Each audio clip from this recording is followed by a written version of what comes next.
안녕하세요. 안녕하십니까? 예. 오늘은 392페이지죠?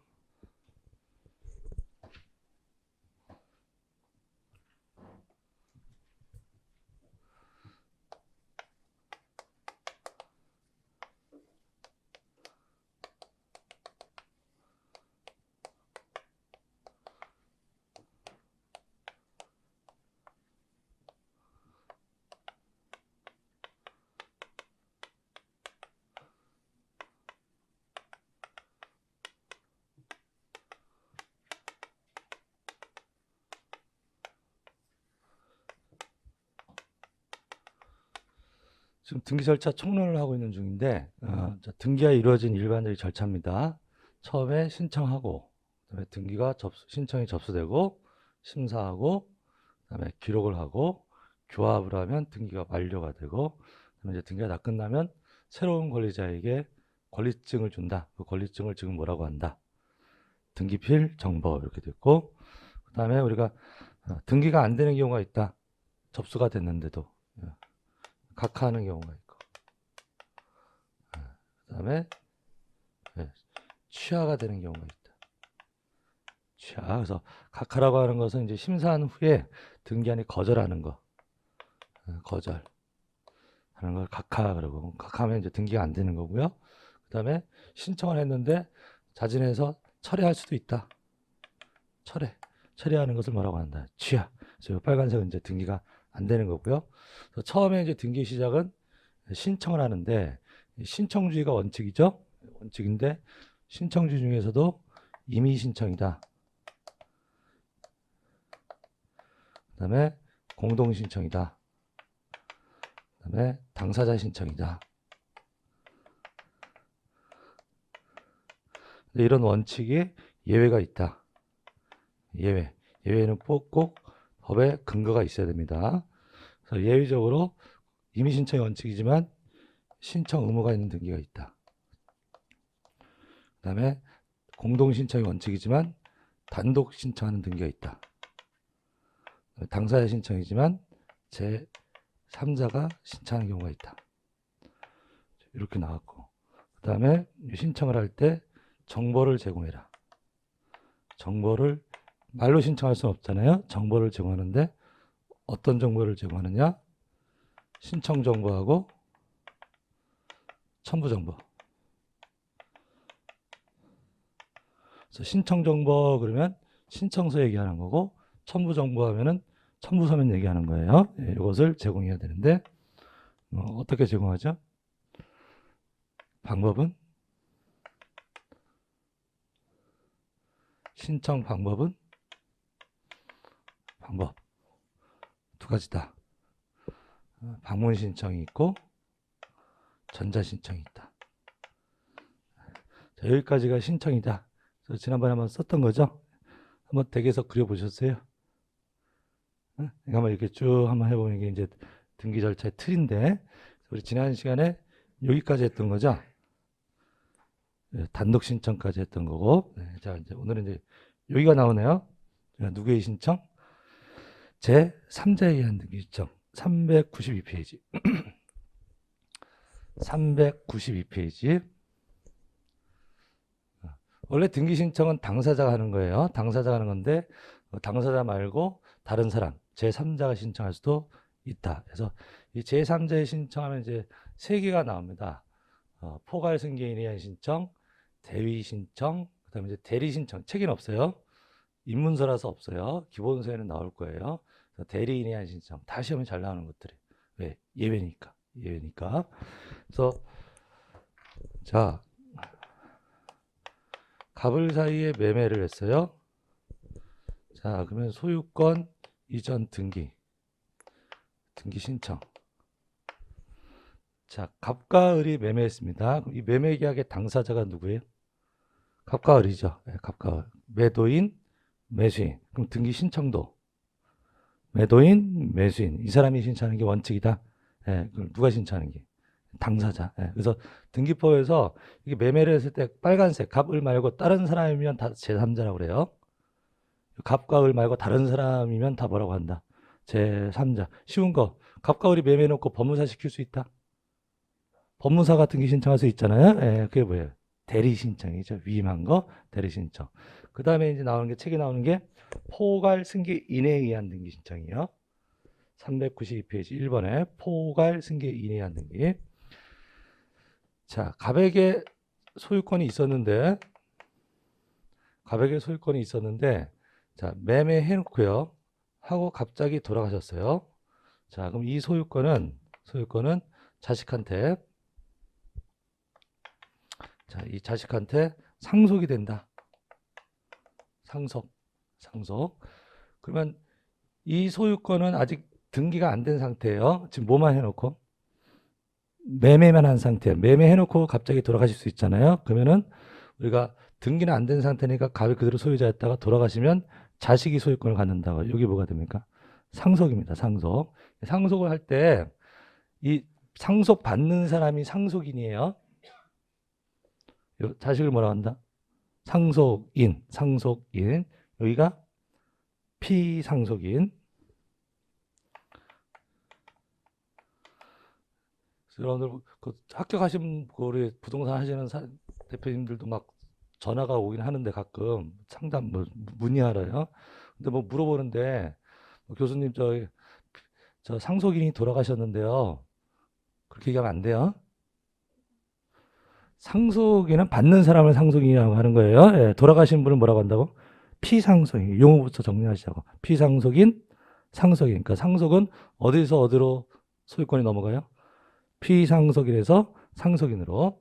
자, 그러면 이 상속은요, 상속은 이 소유권을 상속받는데 이 상속이라고 하는 것은 만약 아버지가 권리가 재산이 있었다. 그럼 재산도 상속받지만 빚이 있으면 빚도 상속받는 거라고요. 그럼 아버지의 모든 걸 승계받는 거라고. 모든 걸. 그걸 포괄 승계라고 합니다. 네, 뭐라고 한다고요? 포괄 승계. 그럼 갑의 소유권이 상속됐는데요. 병한 때. 갑이 을에 대한 의무가 있나요? 의무. 갑이 을에 대한 의무가 있나요? 있죠? 소유권 넘겨줄 의무가 있잖아. 뭐 했으니까. 매매 계약을 했으니까. 예, 그러니까 소유권을 넘겨줄 의무가 있는 거예요. 그럼 그것도 뭐가 되는 거예요? 상속이 되는 거라고. 그럼 일단은 상속은 받았는데 이미 판 거죠? 이미 판 거니까 을한테 줘야 될 거잖아요. 그래서 주는 의무도 병이 상속받는 거라고요. 그래서 일단 상속받았다가 줘야 됩니다. 그래서 실제법상 물권 변동은 2번 일어나는 거예요. 돌아가시면 상속은 등기 없어도 상속되는 거예요. 그럼 어디로 갔다가? 상속인한테 갔다가 상속인이 다시 매수자한테 줘야 돼. 이게 노란색이 실제법상 물권 변동이에요. 근데 우리는 이제 민법을 공부하는 게 아니라 지금 등기 공부하는 거잖아요. 등기. 그럼 등기는 이렇게 2번 할 필요가 없고 바로 넘겨주면 된다고.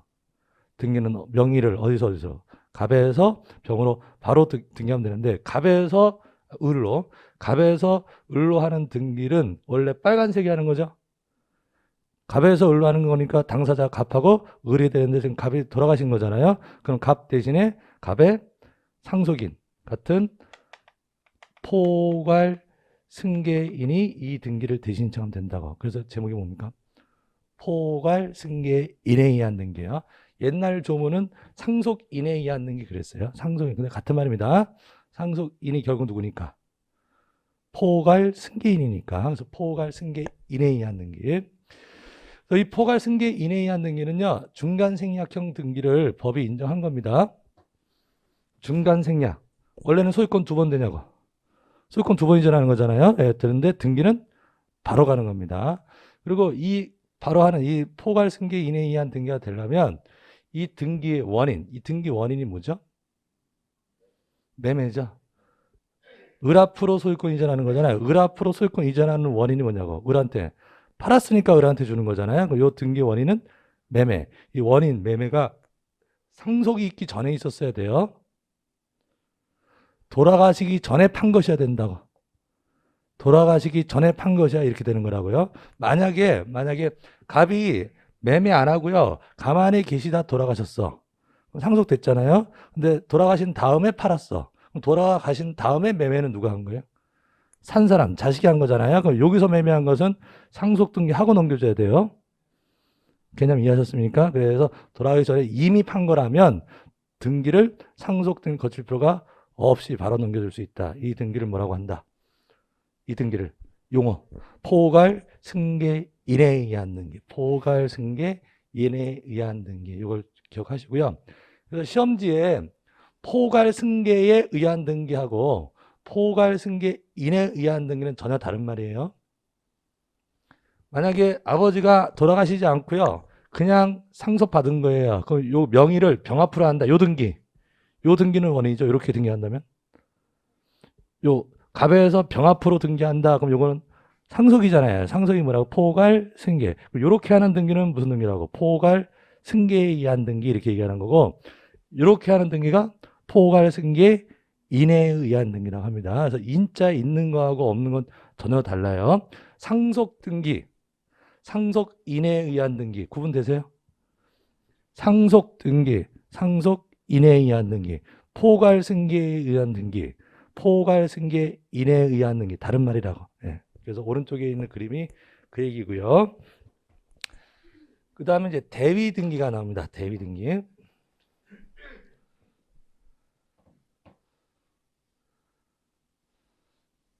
자, 갑이 을한테 팔고 을이 병한테 또 팔았어요. 또 팔았어요. 자, 그러면 자, 요 등기 당사자가 누구예요? 갑과 을과 매매한 요 을 앞을 하는 등기는 갑과 을이 하는 거잖아요. 근데 이 등기하기 전에 또 전매했어. 자, 을이 병한테 팔았어요. 그럼 두 번째 등기가 될 거예요. 네.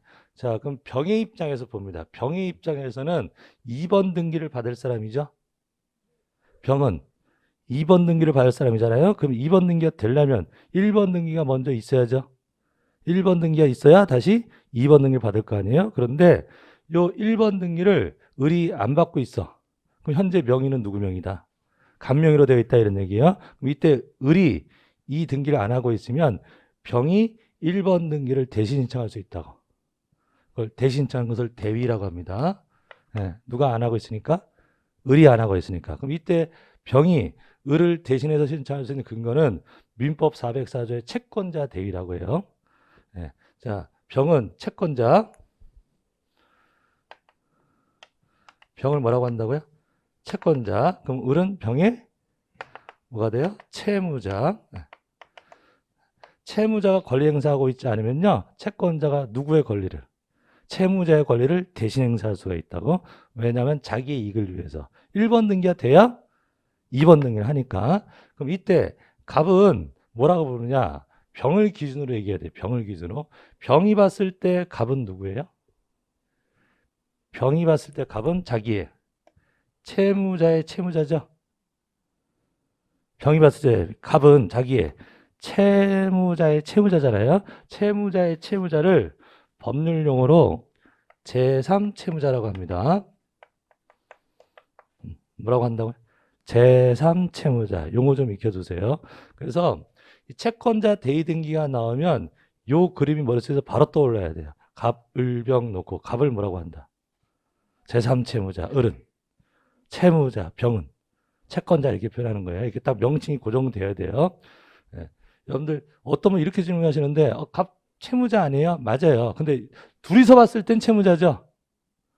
이렇게 둘이서 봤을 때는 채무자고 채권자고, 이렇게 둘이 봤을 때는 채무자고 채권자, 이렇게 되잖아요. 근데 지금 세 사람이 엮여 있잖아요. 세 사람이 엮여 있을 때 용어가 혼동되면 안 되니까 딱 기준이 되는 사람이 이 사람입니다. 이 사람을 기준으로 놓고 표현을 하는 거라고. 그럼 병을 채권자라고 했으니 그 앞은 채무자, 그럼 그 앞은 제3채무자. 자, 그럼 여기서 이제 한번 응용 대신해 볼게요. 병이 또 팔았어요. 병이 또 팔 수도 있죠. 네, 정한테 팔았다. 정한테. 이 정은 뭐라고 부를까요? 응? 정은 뭐라고 부를까요? 채권자는 병이라니까? 그럼 지금 네 사람이 껴 있잖아요. 그럼 지금 기준이 되는 사람이 누구라고? 병을 기준으로 표현해야 된다고. 병을 뭐라고 불렀으니, 채권자라고 불렀으니, 그럼 정은 병의 채권자죠? 이 사람은 병의 채권자잖아요. 예, 그러면 요 사람을 뭐라고 했으니까? 채권자라고 했으니까 이 사람을 채권자의 채권자라고 해요. 뭐라고 한다고요? 채권자의 채권자. 제 말 뜻 이해되십니까? 그래서 사람이 이렇게 엮여 여러 사람이 있을 때는 혼동이 되면 안 되니까 딱 기준이 되는 사람이 이 사람입니다. 자, 이 사람은 채권자라고 부르고, 이 사람은, 이 사람의 채무자, 이 사람의 채무자의 채무자, 즉 뭐라고 그런다? 제3 채무자 이렇게 부르고, 그럼 이 사람은 이 사람의 채권자니까 채권자의 채권자 이런 표현이 나와요. 자, 그럼 이제 대위 등기라고 하는 것은 여러분 구조를 이해하시면 누구 앞으로 하는 거예요? 채무자 앞으로. 이게 대위 등기잖아요. 1번 등기. 2번 등기는 병이 자기 등기하는 거고, 자기 등기하는 거. 1번 등기는 자기 앞으로 하는 게 아니라 을 앞으로 하는 거잖아요. 근데 원래 그럼 을 앞으로 하는 거니까 누가 해야 돼? 을이 해야 되는 건데 안 하고 있으면 채권자가 대위 신청할 수 있다. 그러니까 민법에서 인정하는 권리라고요. 그게 채권자 대위 등기입니다. 그래서 대위 등기에서 첫 번째가 채권자 대위 등기. 되었습니까? 그림 기억하고 계시면 돼. 채권자 대위하면은 갑을병 딱 떠올라야 돼요. 올해도 시험에 나왔고 채권자 대위. 그 다음에 대위 등기가 여러 가지가 있는데요. 대위 등기가 그 쉬운 거 3번 하나 할게요. 3번. 건물 멸실 등기 가로해놓고 대지 소유자와 건물 소유자 다른 경우. 자, 우리나라는 건물 소유자하고 토지 소유자가 별개죠. 토지 따로 건물 따로잖아요. 그럼 보통은 토지 소유자가 건물 소유자죠. 보통은 건물 소유자가 땅도 갖고 있는 거잖아요. 근데 꼭 그럴 필요는 없다. 건물 소유자가 토지 소유자가 다를 수도 있다고요. 근데 건물이 철거됐어요. 멸실됐어요. 그럼 무슨 등기를 하는 거죠? 멸실 등기. 그 누가 신청하는 거예요? 당사자? 건물 소유자. 뭐가 멸실됐으니까? 건물이 없었으니까 건물 소유자가 하는 건데 그 건물 소유자가 안 한다. 안 한다. 그러면 그 건물의 토지, 대지 소유자가 대신 신청할 수 있어요. 되셨습니까? 예, 그래서 무엇의 멸실 등기를? 건물의 멸실 등기를 누가? 대지 소유자, 토지 소유자예요. 토지 소유자가 건물 소유자를 대위해서 신청할 수 있습니다. 그래서 뭐 실무에서는요, 여러분들이 땅을 샀어요. 땅을 샀는데 거기다 땅을 왜 샀냐면요, 건물 지으려고 빈 땅을 샀어요. 빈 땅. 뭐라고 하죠? 빈 땅을? 나대지라고 하죠. 그래서 건물이 없는 땅 샀어요. 건물이 없는 땅. 건물이 없는 땅을 샀어요. 그래서 건축 허가 받으려고 딱 시군청에다 했더니 그 집안에 건물이 있네. 그다음에 등기부도 있네. 무슨 말이에요? 지금 제가 분명히 무슨 땅을 샀죠? 나대지 샀잖아요. 건물 없는 땅을 샀는데 건물 지으려고. 근데 내 건물 지으려고 허가받기 위해서 시구청 대장 소관청에다가 문의하고 등기부 받더니 등기부가 있는 거예요. 예, 그러면 이제 옛날에 건물이 있었는데 없어진 거죠. 옛날에 건물이 있었는데 없어진 거라고. 근데 아직까지 등기부는 남아 있는 거예요. 그럼 옛날 건물 소유자가 뭘 안 하고 있었던 거예요? 멸실 등기를 안 하고 있었잖아요. 그럼 원래 그 멸실은 누가 해야 되는데? 건물 소유자가 해야 되는데 60년에 그 팔고 나가시는 분 어디서 찾아? 이해되셨습니까? 예, 그러면 이 토지 산, 이 소유자가, 토지 소유자가 뭐 할 수 있다? 대위 신청할 수가 있다. 그거 없애야지 다시 건물 짓고 할 수 있거든요. 되셨습니까? 예, 그래서 건물 소유자가 안 했으면 토지 소유자가 대위할 수 있다. 예. 자, 이렇게 해서 예, 제3자의 신청까지 보셨습니다. 자, 그 다음에 이제 여기에요. 자, 틀 좀 잘 잡으세요. 예, 자, 누구의 신청? 제3자의 신청. 제3자의 신청. 여기서 말하는 제3자는 요 매매 같은 경우 요 빨간색 말고 다른 사람 얘기합니다. 요 빨간색 말고 다른 사람. 법무사가 대리할 수 있다. 매도인 매수 말고 법무사가 대리할 수 있다. 대리 신청도 제3자의 신청이고.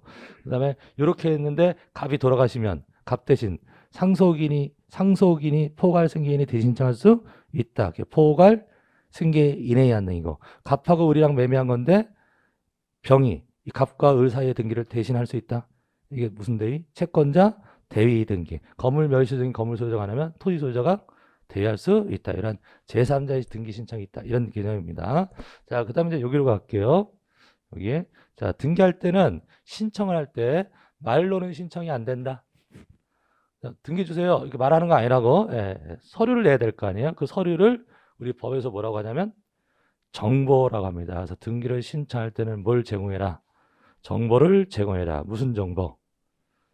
둘로 나눠져요. 신청 정보하고 첨부 정보. 신청 정보 그러면 신청서라고 이해하시면 돼요. 용어가 좀 낯설지만 신청서를 법에서 뭐라고 하는 거예요?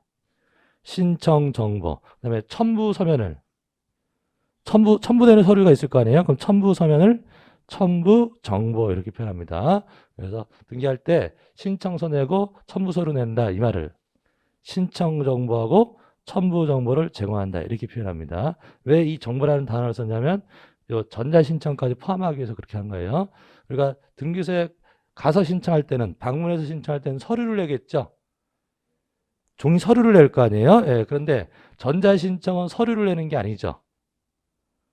인터넷으로 전자 신청하는 것은 종이를 내는 게 아니라 파일을 전송하는 거잖아요. 예, 그래서 그때 그 파일이 종이는 아니잖아요. 그래서 서면 이렇게 표현할 수가 없어서 이것까지 포함하기 위해서 요 단어를 만든 거예요. 예, 그래서 신청 정보하고 첨부 정보를 제공해야 됩니다.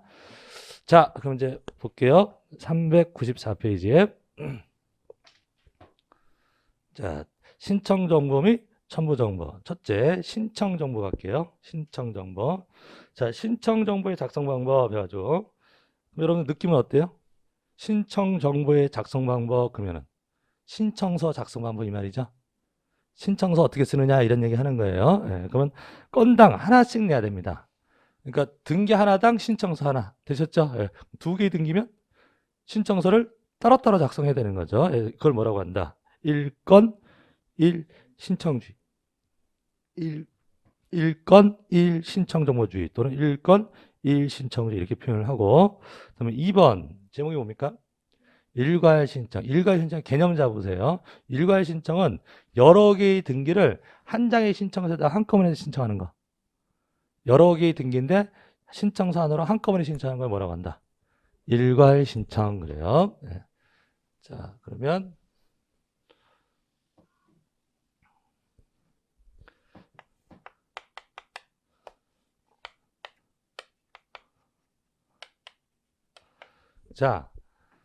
자, 대표적인 게 이런 겁니다. 예, 자, 토지가 있고 건물이 있어요. 자, 그럼 몇 개의 물건이죠?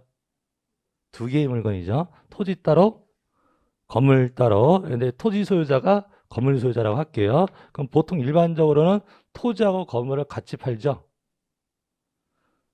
토지도 있고 이 토지 위에 건물이 있잖아요. 그럼 매매한다 그러면은 주택, 단독주택만 파는 게 아니라 토지도 같이 파는 거라고요. 그럼 등기를 몇 개 하는 거예요? 두 개 하는 거예요. 두 개. 토지에도 소유권 이전 등기하고 건물에도 소유권 이전 등기하는 거예요. 등기를 두 개 하는 건데 그럼 등기 두 개니까 신청서 몇 개? 두 개를 내야 두 장을 내야 되는데 요 경우에는 그냥 한 장에다가 두 개 등기 신청할 수 있다고. 신청서 한 장에다가 여러 개 등기 한꺼번에 신청하는 것을 뭐라고 한다? 일괄 신청 그래요. 그래서 일괄 신청할 수 있는 경우가 언제냐? 자, 읽어볼게요. 네. 동일한 관할 등기소에 있는 어떤 부동산? 여러 개의 부동산에 관한 등기 신청하는 경우 등기 목적과 등기 원인이 동일하는 경우. 자, 등기 목적 같나요? 등기 목적 소유권 이전 같잖아요. 원인 같나요? 토지하고 건물을 같이 판 거잖아요. 매도인 매수인 같아요. 매도인도 같고 매수인도 같아야 되는 거예요. 그러면 어떻게 할 수 있다? 일괄 신청할 수 있다 그런 말이에요. 등기 목적, 등기 원인이 동일한 경우에는 동일한 신청점으로 등기 신청할 수 있다. 일괄 신청. 요새 좀 잘 물어보는 주제입니다. 일괄 신청.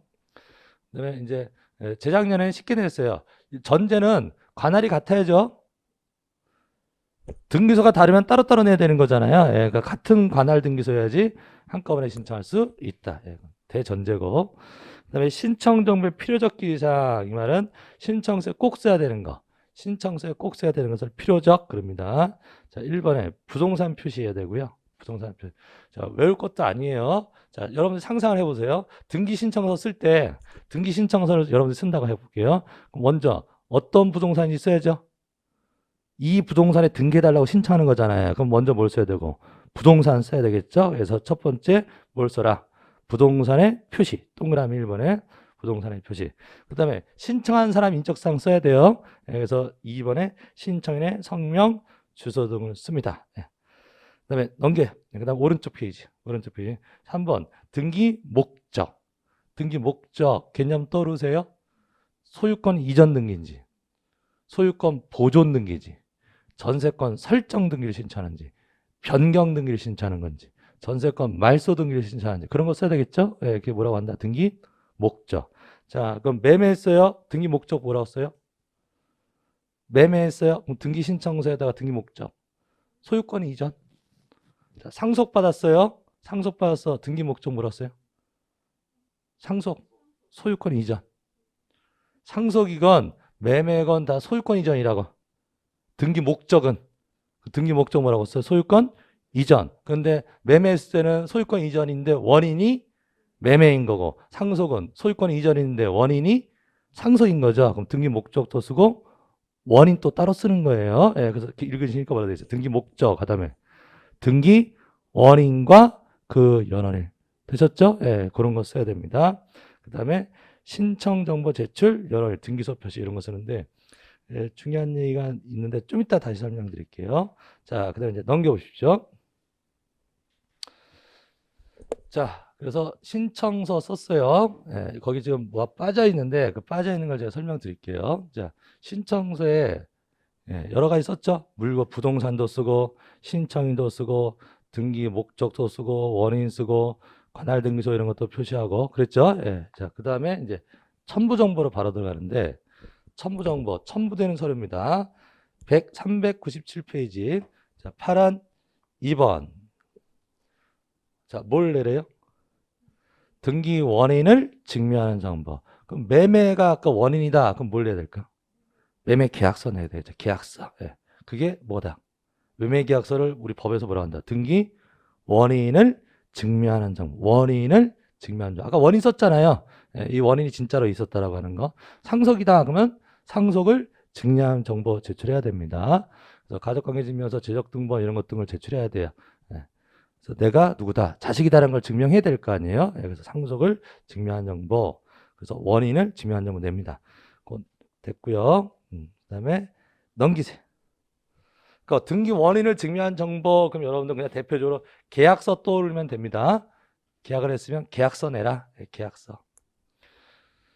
그다음에 3번 제목이 뭡니까? 등기 의무자의 권리에 관한 등기필 정보. 이게 사실은 이게 지금 여기에 나와야 될 겁니다. 여기에 나와야 되는 건데, 무슨 파트? 신청 정보 파트. 예. 지금 여기에 나왔는데요. 예. 그거 이제 등기 필증일 때 그래요.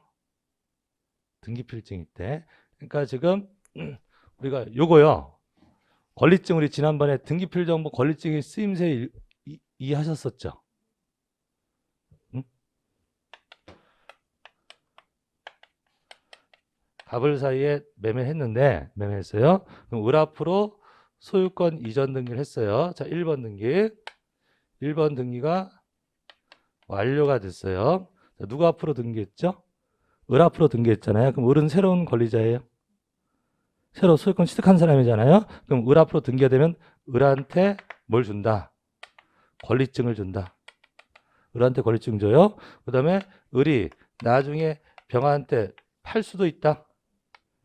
을이 병한테 나중에 또 팔 수도 있잖아요. 그럼 이 등기를 신청할 때, 병 앞으로 하는 등기를 신청할 때 이 등기필증 권리증을 제공해야 된다. 신청을 할 때, 팔 때. 그럼 요 2번 등기할 때 을은 매도인이죠. 2번 등기를 신청할 때 을은 매도인이잖아요. 그럼 매도인이 종전 소유자예요. 매도인이 지금 현재 소유자냐고요. 소유자잖아요. 예, 그럼 요 사람이 소유자인 것을 증명하기 위해서 팔 때 뭘 내야 돼? 갖고 있던 권리증을 제공해야 돼요. 뭐 할 때? 신청을 할 때. 그럼 요걸 보고 요 등기를 할 때 등기하는 심사에서 을이 권리자가 맞구나 확인하고 병 앞으로 등기가 완료가 되면, 병 앞으로 이제 새로운 등기가 2번 등기가 됐잖아요. 그럼 병한테 2번 권리증 주는 거라고. 그럼 등기가 될 때마다 주는 겁니다. 등기가 될 때마다 주는데, 이 받았던 권리증은 나중에 팔려고 할 때 자기가 권리자임을 증명하기 위해서 제공해야 된다고. 됐습니까? 그래서 권리증이라고 하는 거는 등기를 신청할 때 누구 거 내느냐? 등기 의무자 거 내요. 등기 의무자는 등기해주는 사람, 등기 권리자는 새로 등기되는 사람이에요. 그래서 등기를 신청할 때 누구의 권리증? 등기 의무자의 권리증을 내야 되는데 이 권리증 이름이 옛날에는 뭐였죠? 옛날에는 등기 필증이고 지금은 등기필 정보라고 그랬잖아요. 예, 그러면 이 권리증을 옛날에 산 사람은 매도인이 이 부동산을 옛날에 샀다. 그럼 옛날에 요거 받았겠죠? 등기 필증 받았잖아요. 예, 그러면 등기를 신청할 때 이것을 제출해야 돼요. 서류를 내는 거예요. 서류를 내는 거니까 첨부 정보죠. 신청서에다가 첨부해서 내는 서류라고. 첨부해서 내는 서류니까 등기필증이 뭐가 돼? 첨부 정보가 돼요. 그런데 등기필 정보를 받은 사람은요, 이건 암호를 받은 거예요. 전산처리하기위해서 암호를 받은 거니까 이 암호를 신청할 때 신청서에다 쓰는 겁니다. 이 등기필 정보 종이 자체를 신청할 때 내는 게 아니라 암호를 쓰는 거예요. 암호. 그래서 여러분들 399페이지에 보시면 399페이지에 자, 맨 위에 박스 있죠? 권리자 김갑동하고 써져 있는 네모 박스 보이세요? 예, 그것을 등기 완료 통지라고 합니다. 쓰세요. 그 네모에다 크게 동그라미 치시고 그 네모 부분이 크게 동그라미 치세요. 네모 부분. 그게 뭐다? 등기 완료 통지. 등기 완료 통지. 그 다음에 밑에 부착 기준선 밑에 일련번호 WTDI, UPRV, P6H1 비밀번호 해가지고 밑에 50번까지 해서 표 있죠? 표 있잖아요. 그럼 그 일련번호부터 맨 밑에 50번 그 표까지 다 포함하는 동그라미를 그리세요. 예, 그렇죠. 크게 동그라미를 치세요. 그게 등기필 정보예요. 예, 잘하고 계십니다. 그럼 이 종이에는 위쪽에는 뭐가 써져 있는 거고 등기 완료 통지가 적혀 있는 거고 밑에 쪽에는 등기필 정보가 적혀 있는 겁니다. 그래서 이 종이 이름이 맨 위에 제목이 등기필 정보 및 등기 완료 통지 이렇게 적혀 있는 서류라고요. 그럼 요거는 등기 끝나면 권리자한테 주는 건데요. 등기소에서. 그럼 그 등기 완료 통지는 사실의 통지예요. 이런 등기가 끝났습니다라고 알려준 겁니다. 그 내용을 읽어보니까 한글로 써져 있죠. 한글로 권리자 김갑동. 그 네모 안에 보는 거예요. 권리자 김갑동. 인적사항 주민등록번호 주소 나왔고 부동산 고유번호 부동산 소재지 서초동 362에 24번지 토지라는 얘기고 토지. 그 다음에 접수일자 접수번호 등기 목적 뭐래요? 소유권 이전 등기 원인 일자는 11년 9월 10일 매매. 그럼 이걸 읽고 있으면 여러분들이 어떤 등기가 되는지 감이 오세요?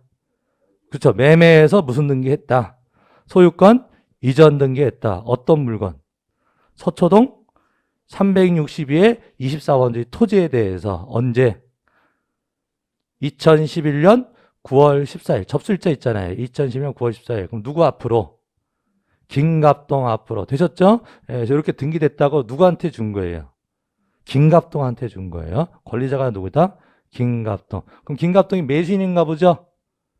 되셨습니까? 예, 그럼 김갑동이 이거 가지고 있어요. 가지고 있다가 나중에 이 토지를 김갑동이 팔 때 권리증 내요. 팔 때 자기가 받았던 권리증 내야 된다 그랬잖아요. 그 요게 권리증에 해당하는 게 밑에 등기필 정보라고. 밑에 등기필 정보 동그라미 친 데 있잖아요. 그럼 거기에 일련번호하고 비밀번호 적혀 있는 거 있죠. 밑에 일련번호 한번 읽으시면 읽으세요. 다 피가 되고 살이 돼. 예, 일련번호. 예, W, TDI, UPRV, P6, H1, 1 이렇게 적혀 있죠. 이걸 뭐라고 한다고? 이걸 일련번호라고 한다고. WTDI 지금 읽은 이걸 뭐라고 한다고요? 일련번호라고 하는 거예요. 용어가 일련번호. 그럼 일련번호는 12개? 12개라고. 일련번호 12개. 영문과 아라비아 숫자가 조합된 영문, 영어하고 아라비아 숫자가 조합된 12개로 구성하는 것을 일련번호라고 합니다. 자, 일련번호 있고, 그 다음 그 밑에 뭐가 있어요? 비밀번호가 있죠? 비밀번호 몇 개? 50개 있다고. 순번이, 그렇죠? 비밀번호가 몇 개 있다? 50개 있다. 그럼 요게 암호라고요, 암호. 요 등기필 정보를 김갑동한테 준 거죠, 지금. 준 거라고요. 그럼 김갑동이 나중에 팔고 할 때 이 암호를 등기 신청서에다가 적으라고. 되셨습니까? 예. 그럼 나중에 팔고 할 때 이 종이 자체를 내는 게 아니고 이 종이 자체를 제출하는 게 아니라 지금 나와 있는 암호 있잖아요. 이 암호를 어디다가 적으라고. 신청서에다가 적는 거예요. 적으면 등기소에서 이 번호를 자기네 시스템하고 매칭을 시킨다고. 매칭시켜서 맞으면 이 사람이 권리자라고 확인돼서 넘어가는 거라고요. 지금 전산 등기 시스템이기 때문에 이해하시겠나요? 그럼 뭐하고 뭘 적는 거예요? 일련번호하고 비밀번호 적잖아요. 그럼 일련번호 12개 적었죠? 그럼 비밀번호가 몇 개 있는데? 50개가 있는데 50개 중에서 아무거나 임의로 선택해서 적어요. 대신에 순번하고 같이 적어야 돼. 그러니까 내가 만약에 30번을 적고 싶다. 비밀번호. 30번 비밀번호를 적고 싶다. 그러면 30번 비밀번호가 몇이에요? 3488이잖아요. 그럼 순번 30하고 3488 이렇게 적는 거예요. 여러분들 보안카드 쓰듯이 앞에 번호랑 매칭시키는 거 있잖아요. 예, 그거 쓰듯이 그렇게 씁니다. 그럼 만약에요. 자, 이 김갑동이요. 저당권 설정 등기해준다 할게요. 김갑동 이 소유자가 저당권 설정을 해줘요. 그럼 등기권리증 있어야 돼요? 저당권 신청할 때? 저당권 등기 신청할 때 있어야 돼요. 저당권 설정 등기를 누가 해주는 거죠? 소유자가 해주는 거잖아요. 설정자가 소유자잖아. 만들어주는 사람. 아무나 저당권 만들어주는 게 아니라 누가? 소유자가 해줘야 되는 거잖아요. 그럼 저당권 설정 등기 신청할 때 권리증이 있어야 돼요. 누구의 권리증? 소유자의 권리증. 그럼 소유자의 등기필 정보를 저당권 설정 등기 신청서에 적어야 된다고. 되셨습니까? 예, 그럼 30번 적었어요. 자, 그러면 저당권 등기 끝났습니다. 자, 이 사람이요. 또 저당권 설정해 줄 수 있나? 물건 하나에 저당권이 선순위, 후순위 여러 개 있을 수 있냐고. 예, 처음에는 국민은행에서 담보 설정했다가 다음에는 새마을금고에서 또 저당권 설정해 줄 수도 있잖아요. 그럼 두 번째 저당권 등기할 때 또 권리증이 있어야죠. 그럼 권리증이 있는데 아까 30번 썼죠? 처음에 30번 썼잖아요. 그럼 그 다음에 30번은 못 쓰는 거예요. 일련번호 WTI 적었잖아요. 적고 비밀번호를 적어야 되는데 50개 중에서 하나를 선택을 하는데 한 번 썼던 거는 못 써먹는 거라고. 책이 이해하시겠습니까? 예. 그러면 만약에 이것을 만약에 판다 그러면은 저당권 설정하고 그런 게 아니라 판다. 그럼 팔 때도 권리증이 있어야 되잖아요. 근데 권리증 팔 때는 이미 이제 다 끝나는 거니까 나중에 다시 써먹을 일은 없지. 되셨습니까? 예, 그래서 우리가 이 권리자가 나중에 다른 사람한테 권리를 설정하거나 처분 등을 할 때 등기 의무자가 등기 신청할 때 등기 권리증이 여러 번 필요할 수 있다고요. 그래서 우리 등기법은 이 사람이 이걸 받고 50번은 등기해 줄 수 있도록 만들어준 거죠. 50번은 써먹을 수 있도록 비밀번호를 몇 개를 만들어준 거예요. 50개를 만들어준 겁니다. 한 번 써먹을 수도 있고 50번 써먹을 수도 있잖아요. 그럼 그때 임의로 비밀번호는 선택해서 써라 이런 뜻입니다. 그리고 50번을 넘게 쓸 수도 있죠. 50번을 넘게 써먹는 경우도 있을 수 있잖아요. 그럼 그때는 비밀번호 추가 신청을 해요. 그래서 여기서 주의하실 거, 이 등기필 정보는 절대 재교부라는 거 없어요. 뭐가 없다고요? 재교부라고 하는 건 절대 없고, 같은 요 1년번에다가 비밀번호가 모자르면 추가 발급은 있습니다. 추가 발급이란 말하고 재발급은 다른 말이에요. 됐습니까? 예, 자, 그래서 이제 밑에 읽어보시면 밑에 서울중앙지방법원 등기국 등기관 그 직인 밑에 보시면 등기필 정보 사용 방법 및 주의사항 있죠? 그 밑에 쭉 글이 있잖아요. 예, 자, 한번 읽어봅니다. 보안 스티커 안에는 다음번 등기 신청 시 필요한 일련 번호와 비밀번호 50개가 기재되어 있습니다. 자, 이게 뭔 말이냐면요. 거기 아까 우리 등기필 정보 중간에 등기필 정보하고 등기 완료 통지 중간에 부착 기준선 보이세요? 위에 네모하고 밑에 등기필 정보 아까 동그라미 친 거 그 중간에 부착 기준선이라는 글씨가 있잖아요. 그게 뭐냐면 여러분들이 이 등기소에서 이 등기필 정보 받을 때 요 일련 번호와 비밀번호 그 부분이 가려서 나옵니다. 권리증이라는 걸 이게 받게 되면 거기가 대법원 마크가 찍혀가지고 스티커로 가려서 나와요. 그럼 이 종이에서 중요한 데가 어디예요? 이 암호잖아요, 암호. 이게 등기필 정보. 이게 중요한 거 아무나 보면 안 되죠. 권리증이니까 아무나 보면 안 되니까 처음에 등기소에 나올 때는 거기 위에가 스티커로 붙여서 나와요. 그래서 그 스티커를 이렇게 띄면 이렇게 나오는 거라고. 일련 번호, 비밀번호. 이해되시죠? 예. 근데 보통 이제 여러분들 부동산 하시면 그 매수인들, 매도인들 한 번도 안 떼고 그냥 종이로 주긴 해요. 이렇게 띄면 이제 이렇게 나옵니다. 예, 그래서 그 얘기예요. 보안 스티커 안에는 다시 한번 다음번 등기 신청 시에 필요한 일련 번호와 50개의 비밀번호가 기재되어 있습니다. 계속 읽을게요. 등기 신청 시 다음에 등기를 신청할 때 보안 스티커를 떼어내고 일련 번호와 비밀번호 한 개를 임의로 선택하여 해당 순번과 함께 신청서에 기재하면 이해되세요? 이 번호를 어디다가 쓴다고? 신청서에 쓰는 거예요. 신청서에 기재하면 종래 등기필증을 첨부한 것과 동일한 효력이 있으며 되셨나요? 예, 그래서 등기필증이나 등기필 정보나 역할은 같은 거다. 같은 거라고. 권리증인데 등기필증은 첨부, 제출하는 거고 종이를 내는 거고 등기필 정보는 뭐 하는 거다? 쓰는 거예요. 신청했습니다. 그래서 등기필 첨부한 것과 동일한 효력이 있으며 등기필 정보 및 등기완료 통지서면 자체를 첨부하는 것이 아님에 유의하시기 바랍니다. 이해되세요? 그래서 다음에 등기 신청할 때 이 종이 자체를 내는 것이 아니다. 이렇게 써 있습니다. 자, 그다음 따라서 등기 신청 시 등기필 정보 및 등기완료 통지 서면을 거래 상대방이나 대리인이 줄 필요가 없고 대리인에게 위임한 경우에 1년번호나 비밀번호 50개 중 한 개와 해당 순번만 알려주시면 됩니다. 이해되시겠습니까? 그래서 상대방한테 이 종이 자체를 줄 필요가 없고 번호만 알려주면 된다. 이런 얘기예요. 예, 여기 있는 거. 근데 보통 이제 매매하고 그럴 때 그냥 통째로 다 준다고. 매매하고 이것도 매도인이 쓸 일이 없잖아요. 예, 그래서 그냥 보통 통째로 주는데 이론상으로는 다 서류 자체를 줄 필요는 없다 이런 뜻입니다.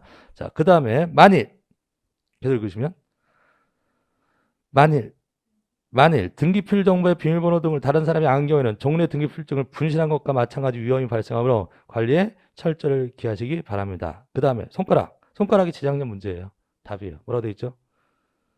등기필 정보 및 등기완료 통지서는 종래 등기필증을 대신하여 발행한 것으로 분실 시 재발급되지 아니하니 보관의 가필을 유의하시기 바랍니다. 되셨습니까? 예. 이거 잊어버려도 절대 뭐는 없다.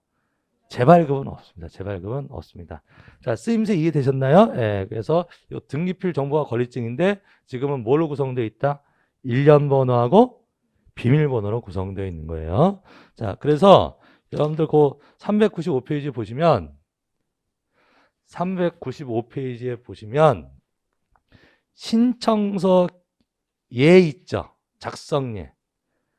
395페이지에 보시면 등기 신청서 작성 예가 있잖아요. 그럼 거기 보니까 소유권 이전 등기 신청서네요.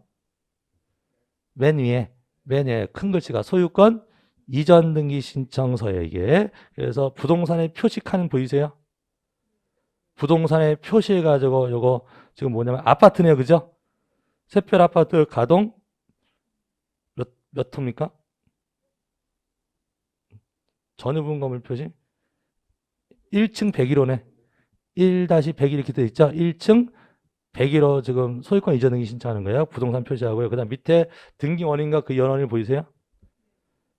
등기 원인과 그 연원 매매라고 적혀 있는데 몇 년 며칠 매매했다. 등기 목적은 소유권 이전이다. 그다음에 이전할 지분이 있으면 쓰고 없으면 안 쓰는 거고요. 예, 그 다음에 구분해서 등기 의무자, 등기 권리자 보이세요? 예, 이대백이 등기 의무자니까 매도인인가 보네. 매도인이 어디다 쓰는가? 등기 의무자란에다가 쓰는 거예요. 그 다음에 등기 권리자는 매수인이 등기 권리자. 자, 이렇게 인적사항 썼습니다. 자, 그 다음에 뒷장. 신청서에다가 그다음에 시가 표준의 국민주택 채권 매입 금액 이런 채권 금액이라든지 그다음에 취등록세 이런 것들을 적습니다. 적고 그다음에 수수료 적고 그다음에 중간에 가 보시면 등기 의무자의 등기필 정보 보이세요? 중간 부분에 등기 의무자의 등기필 정보 동그라미 쳐주세요. 나중에 이제 보기 쉽게 등기 의무자의 등기필 정보. 자, 부동산 고유번호 적고 성명, 이대백, 일련 번호 보이세요? 몇 자리 쓰는 거죠? 아까 영어로 하고 숫자로 되는 거 12자리 일련 번호 썼고 그 다음에 뭐 썼죠? 비밀번호. 그럼 이분은 40번 비밀번호 썼네. 총 몇 개가 있는데 50개가 있는데 그죠? 예, 그래서 이 사람은 40 다시 쭉쭉 쓴 거죠. 쓰임새 이렇게 쓰면 됩니다. 예. 자, 됐습니다. 그래서 만약에 이분이 이 이대백이라고 하는 매도인이 옛날에 80년대에 샀다. 그럼 이런 거 없죠? 80년대에 샀을 때는 등기표 정보 이런 거 없잖아요. 그럴 때는 옛날에 받았던 그 등기 필증 종이를 내야 되는 거예요. 됐습니까? 예. 그래서 등기 필증이나 등기 권리증, 등기필 정보는 같은 권리증의 역할을 하는 거다. 자, 이렇게 이해하시면 됩니다. 그래서 제가 아까 했던 얘기가 뭐냐면 이 등기필 정보가 원래는 이제 여기 써 있어야 돼요.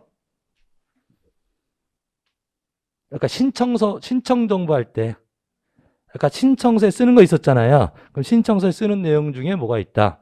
등기필 정보가 있다. 거기에 써져 있어야 되는데 이제 우리 책에는 첨부정보 파트에 적혀 있는 거죠. 예, 근데 그걸 물어보는 문제는 아직 중개사 시험에 없는데, 근데 알고는 계시라고. 그래서 등기필 정보는 첨부정보가 아닙니다.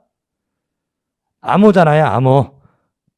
암호잖아. 등기필 정보 아까 일련번하고 비밀번호를 등기필 정보라고 했잖아요. 그 등기필 정보를 쓰는 거예요. 쓰는 거라고 어디에다가? 신청에다가 쓰는 거지. 아까 그 종이를 내는 것이 아니다. 예, 등기 필증이면 내는 거다.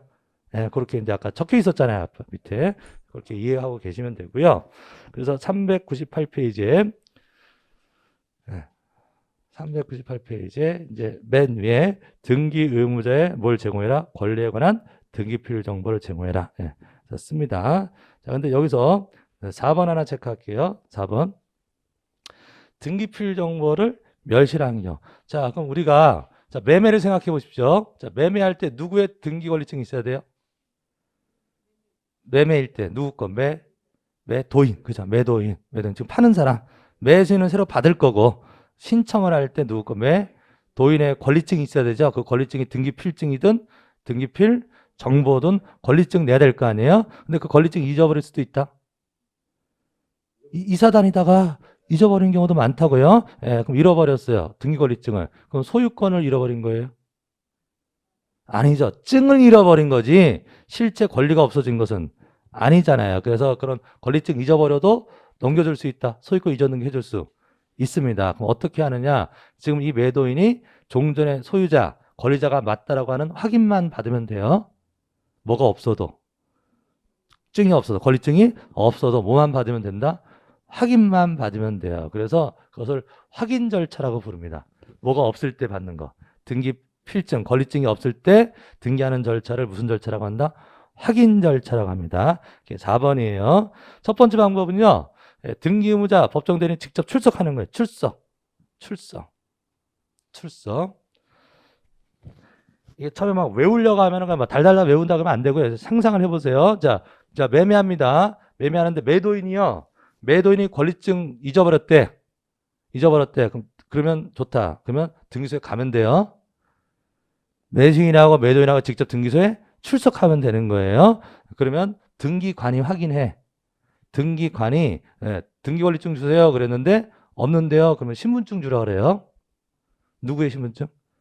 매도인의 신분증. 그럼 사진 나와요?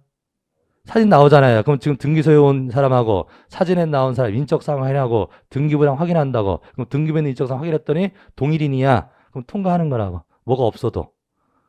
등기 권리증이 없어도 등기관이 확인한 거잖아요. 아, 이 사람이 등기부 소유자가 맞구나. 팔려고 하는 거 맞구나. 확인합니다. 그래서 직접 출석하는 방법이 있어요. 자, 그 다음에 두 번째는 뭐냐면, 자, 잔금일입니다. 여러분들 이제 부동산을 하고 계신 거예요. 하고 계신데, 자, 법무사가 왔어요. 보통 법무사 시켜서 등기한다고. 대리한다고요. 그럼 법무사가 왔습니다. 그럼 매도인이 법무사한테 서류를 주는 거죠. 소유권 넘겨주는 매도인이 뭐 인감증명서니 그다음에 권리증이 넘겨주는 거잖아요. 매수인은 뭐 주는 거고? 잔금 주는 거고. 매매 대금을 주고 매도인은 서류를 준다고요. 서류를 주는데 그 법무사가 권리증 달라고 그랬더니 잊어버렸대. 매도인이 등기권리증을 잊어버렸대. 아무리 찾아도 없대. 그러면 법무사가 좋다 그러고 신분증 주라 그래요. 그래서 법무사가 얼굴을 확인해요. 되었나요? 네, 법무사가 확인을 하고 법무사 자기가 확인했다라고 하는 서류를 만들어. 누가 확인했다고?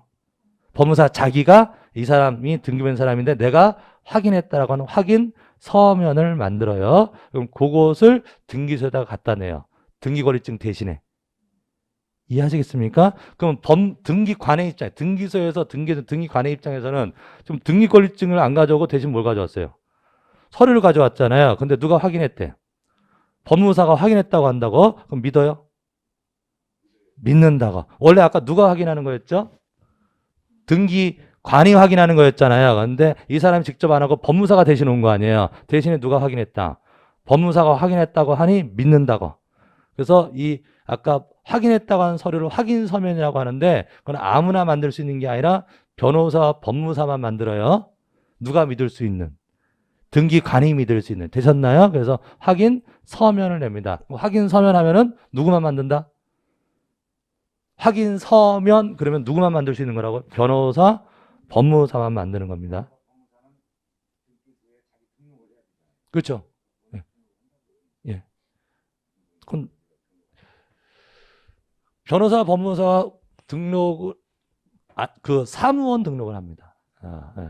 사무장 분들. 변호사, 법무사는 원래 자격자들이고요. 예. 그리고 변호사, 법무사가 아닌 자는 그 확인 서면을 작성할 수가 없고요. 예. 물론 비용은 더 줘야 되는 거예요. 예. 그 확인 서면 맞는 값은 줘야 될 거 아니에요. 예. 자, 그렇게 되고요. 자, 그 다음에 이제 세 번째. 자, 매수인이요. 셀프 등기한다 그럴게요. 법무사 안 쓰고 셀프 등기. 그럼 누가 등기소에 가는 거죠? 매수인이 가는 거잖아요. 그럼 매수인이 확인 서면 쓰면 믿어요? 안 믿잖아요. 그 매수인. 그래서 그때는 매도인하고 같이 공증사무실 가야 돼요. 어디 간다고? 공증사무실 가서 누구한테 확인을 받는 거냐면 공증인. 공증인. 그럼 지금 등기 대리인은 누구예요?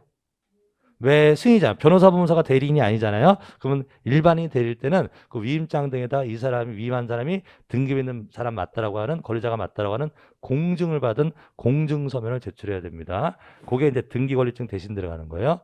그래서 등기권리증, 등기필증, 등기필정보가 없을 때 등기하는 방법을 확인 절차라고 하는데 확인 절차는 세 가지 방법이 있다. 딱 세 가지, 딱 세 가지. 자, 첫 번째 제목 뭐라고요? 직접 출석. 등기보자가 직접 출석하는 거. 직접 안 가고 대리인 보낼 수도 있죠. 등기소에 대리인 보낼 수 있잖아요. 그럼 보낸 대리인이 변호사, 법무사라면 변호사, 법무사가 뭘 내면 된다? 확인 서면. 확인 서면. 자, 2번에 대리인의 위임 확인 정보란 말 보이세요? 확인 정보. 2번 제목에 확인 정보에 동그라미 치세요. 확인 정보. 확인 정보. 이게 확인 서면이에요. 정보하면 서면 이렇게 읽으시면 됩니다. 그럼 요 확인 정보라고 하는 것은 누구만 만든다? 변호사, 법무사만. 변호사, 법무사. 그 다음에 3번 뭐라고 나옵니까? 공증서 부범위만 나왔죠. 그럼 공증서면을 누가 만드나요? 공증인이 작성하는 거죠. 그래서 이때는 대리인이 변호사, 법무사가 아닐 때 얘기입니다. 아닐 때. 변호사, 법무사가 아닌 사람이.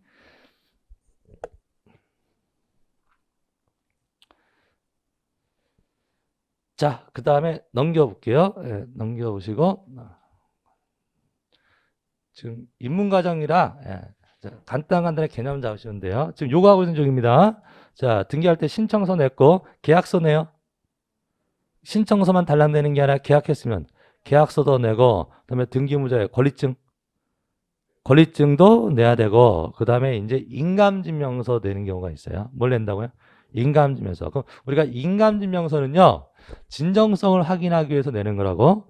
그럼 내가 이 종이에 이 서류에다가 내 인감장을 찍었다는 얘기는 내가 이 행위를 할 의사가 있다는 걸 보여주는 거라고요. 그래서 인감증명서 의사 진정 확인하는 건데 우리가 등기법에서는요. 등기 신청인 중에서 의사를 확인할 필요가 있는 사람은 등기 의무자예요. 자, 우리가 등기 신청할 때 양쪽에서 신청하잖아요. 그럼 등기 의무자가 있고 등기 권리자가 있어. 그럼 이익 보는 사람을 뭐라고 하죠? 등기 권리자. 손해보는 쪽을. 등기 의무자 이렇게 얘기하잖아요. 그러면 이익을 얻을 사람한테 너 진짜로 이익인데 할래? 물어볼 필요 없죠. 이익 보는 사람한테 따로 구태여 물어볼 필요는 없고 손해보는 사람한테는 너 이거 하게 되면 손해인데도 해줄래? 라고 물어봐야 된다고. 되었습니까? 그래서 의사를 하게 될 사람은 손해보는 자. 누구? 등기 의무자. 그래서 인감증명서 그러면 등기 의무자가 떠올라야 돼요. 예? 예? 그건 나중에 할게요. 매매일 때는 매도형이고 매매 외의 경우에는 아무거나 해도 상관없어요. 예. 그럼 일단, 자, 인감증명서는 누구 거 내는 거다? 누구 거 내는 거라고? 등기, 의무자 거 내는 거. 등기, 의무자. 그걸 기억하시라고. 등기 권리자 거는 필요가 없다. 그럼 매매일 때는 누구 거? 의무자니까 매도인. 매도인의 인감증명서. 전세권 설정할 때,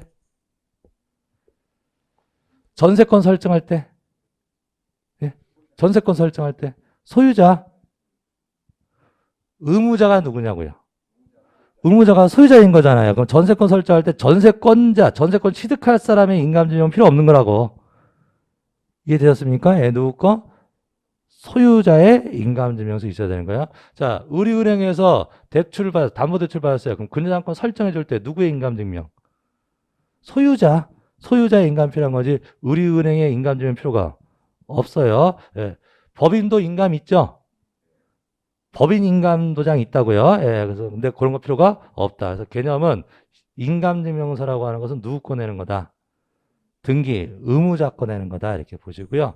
그 다음에 지금 우리 선생님이 얘기하셨던 건 이제 인감증명서가요. 종류가 크게 두 개예요. 매도용이냐 아니냐. 그럼 지금 제가 얘기했대. 전세권 설정할 때 인감 필요해요?